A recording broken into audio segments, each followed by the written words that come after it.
Ms Patel, the former International Development Secretary, said British taxpayers have put too much money into the EU since joining the bloc. Speaking in the Commons on Thursday, Ms Patel said, "Mr. Speaker, over the last 45 years, British taxpayers have had far too much of the money taken from them to go to the EU." She asked for Brexit Secretary David Davis to give an indication how much Britain is owed in EU assets, what will happen to the share the UK has contributed, and whether Mr. Davis is negotiating to get the money back. Mr. Davis said Ms Patel had made a very important point, but he said EU assets were already taken into consideration in the final multi-billion Brexit divorce bill.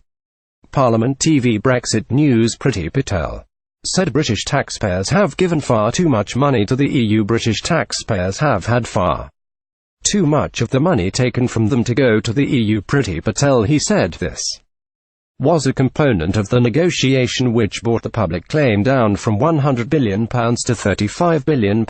Part of that was offset by our assets. The EU owns approximately £36 billion in property and cash, including its £300 million Europa building, which is the home of the European Council. Britain has also made contributions to the European Investment Bank, which lends money to EU states and has an astonishing £56 billion in capital.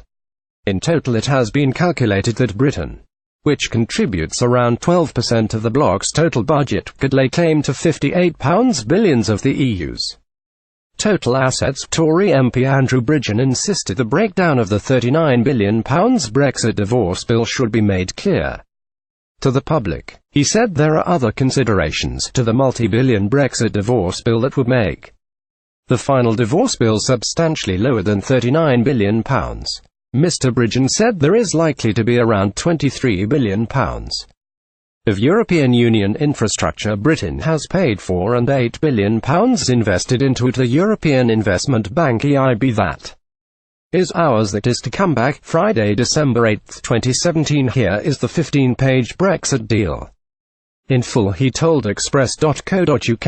If this is a divorce, then there should be a division of assets. Mr. Bridgen said Britain should, of course, have its EU assets back.